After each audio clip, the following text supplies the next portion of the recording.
Hi friends, welcome back. మీరు 18వ తారీఖున పుట్టారా? మీ జన్మదినం 18 అయితే మీకు ఈ వీడియోలో తెలిపిన లక్షణాలు కనుక ఉంటే మా వీడియో కింద కామెంట్ చేయండి, అలాగే ఒక లైక్ వేసుకోండి. 18వ తేదీన పుట్టిన వ్యక్తులు జన్మతః నాయకత్వ లక్షణాలు కలిగి ఉంటారు. ఇతరులకు ప్రేరణ కలిగించి పనులు చేయించగలుగుతారు. ఆధ్యాత్మికత కలిగి ఉంటారు.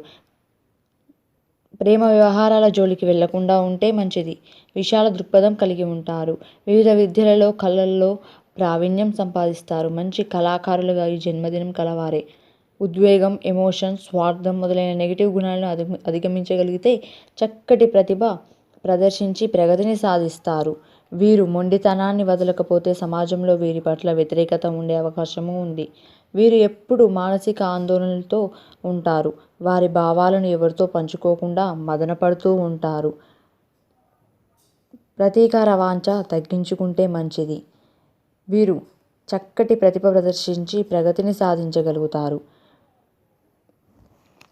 సో ఫ్రెండ్స్, మీరు 18వ తారీఖున పుట్టినట్లయితే మా వీడియోలో తెలిపినట్టే మీ లక్షణాలు కనుక ఉంటే మా వీడియో కింద కామెంట్ చేయండి, అలాగే ఒక లైక్ వేసుకోండి.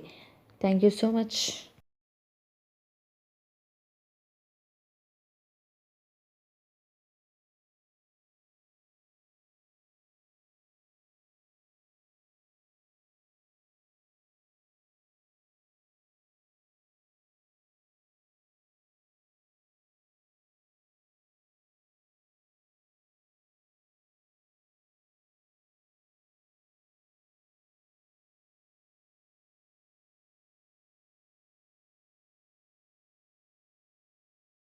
Hi friends, welcome back. మీరు 18వ తారీఖున పుట్టారా? మీ జన్మదినం 18 అయితే మీకు ఈ వీడియోలో తెలిపిన లక్షణాలు కనుక ఉంటే మా వీడియో కింద కామెంట్ చేయండి, అలాగే ఒక లైక్ వేసుకోండి. 18వ తేదీన పుట్టిన వ్యక్తులు జన్మతః నాయకత్వ లక్షణాలు కలిగి ఉంటారు. ఇతరులకు ప్రేరణ కలిగించి పనులు చేయించగలుగుతారు. ఆధ్యాత్మికత కలిగి ఉంటారు.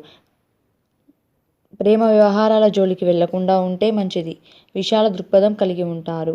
వివిధ విద్యలలో కళల్లో ప్రావీణ్యం సంపాదిస్తారు. మంచి కళాకారులుగా ఈ జన్మదినం కలవారే.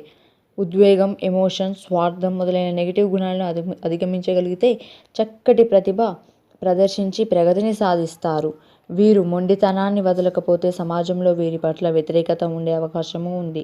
వీరు ఎప్పుడూ మానసిక ఆందోళనలతో ఉంటారు. వారి భావాలను ఎవరితో పంచుకోకుండా మదనపడుతూ ఉంటారు. ప్రతీకార వాంఛ తగ్గించుకుంటే మంచిది. వీరు చక్కటి ప్రతిభ ప్రదర్శించి ప్రగతిని సాధించగలుగుతారు. సో ఫ్రెండ్స్, మీరు 18వ తారీఖున పుట్టినట్లయితే మా వీడియోలో తెలిపినట్టే మీ లక్షణాలు కనుక ఉంటే మా వీడియో కింద కామెంట్ చేయండి, అలాగే ఒక లైక్ వేసుకోండి. Thank you so much.